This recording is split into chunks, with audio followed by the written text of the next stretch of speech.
Les caractéristiques de la mobilisation efficace de ressources.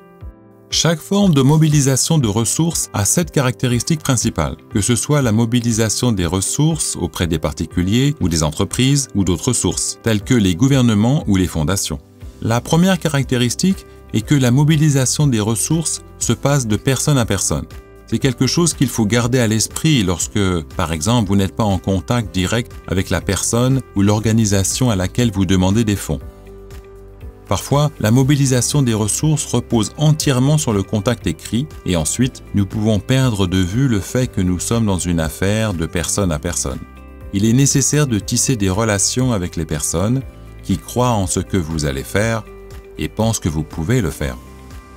La deuxième caractéristique est que pour réussir dans la mobilisation des ressources, en tant qu'organisation, il est nécessaire d'être engagé et de s'y investir.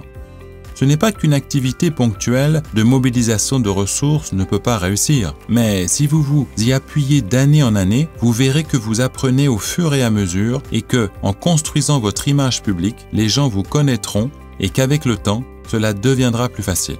Le fait d'investir dans la mobilisation des ressources rapporte réellement à long terme. La troisième caractéristique est que pour tirer parti des ressources que vous voulez mobiliser, il est nécessaire de prendre certaines mesures d'abord. Vous devez ouvrir les cœurs des gens et convaincre leur esprit. Si vous gagnez leur confiance, l'argent suivra.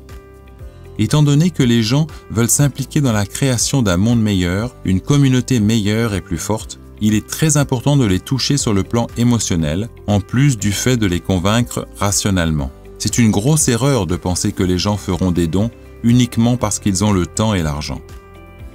Le quatrième élément est que le contact personnel a toujours l'impact le plus fort. Donc, lorsque vous avez l'occasion de rencontrer les donateurs en personne, cela constitue le lien le plus solide que vous pouvez établir. Cela est plus fort que le fait d'appeler les gens au téléphone, de leur envoyer des emails ou d'être en contact avec eux par d'autres moyens de dialogue. Donc, exploitez les possibilités des rencontres directes si elles existent. La cinquième caractéristique principale de la mobilisation efficace de ressources repose sur la création de liens avec les donateurs. Très souvent, l'accent est mis sur la recherche de nouveaux donateurs et peu d'attention est accordée au maintien et à la mise à niveau des donateurs existants. La mise à niveau veut dire qu'un donateur commence en faisant des dons importants, donne le même montant régulier mais de façon plus fréquente et ou s'engage pour une plus longue période. Cependant, le fait de trouver de nouveaux donateurs demande beaucoup plus d'efforts et de coûts élevés que de garder et de mettre à niveau les donateurs existants. Assurez-vous de tenir les donateurs informés et impliqués en ayant un contact régulier avec eux en ce qui concerne les progrès et l'impact de votre travail. Traitez les donateurs comme des amis et amenez-les à être les partisans de votre organisation pendant longtemps. La sixième caractéristique principale de la mobilisation efficace de ressources est l'obligation de demander. Cela semble très évident, mais ce n'est pas souvent fait de la bonne manière.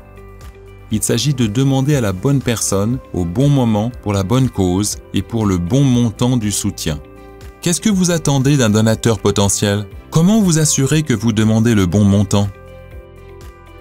Pas trop élevé, pas trop peu. Si vous ne demandez pas aux gens, ils ne peuvent tout simplement pas vous soutenir.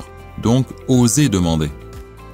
Le dernier point, mais pas le moindre, la mobilisation efficace de ressources est un travail d'équipe. Vous ne pouvez pas le faire seul. Assurez-vous qu'il y a une équipe au sein de votre organisation qui travaille avec des tâches et des responsabilités claires.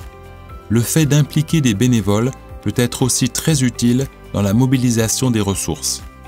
Et n'oubliez pas de demander au conseil de fournir des contacts et de faire des présentations aux donateurs potentiels.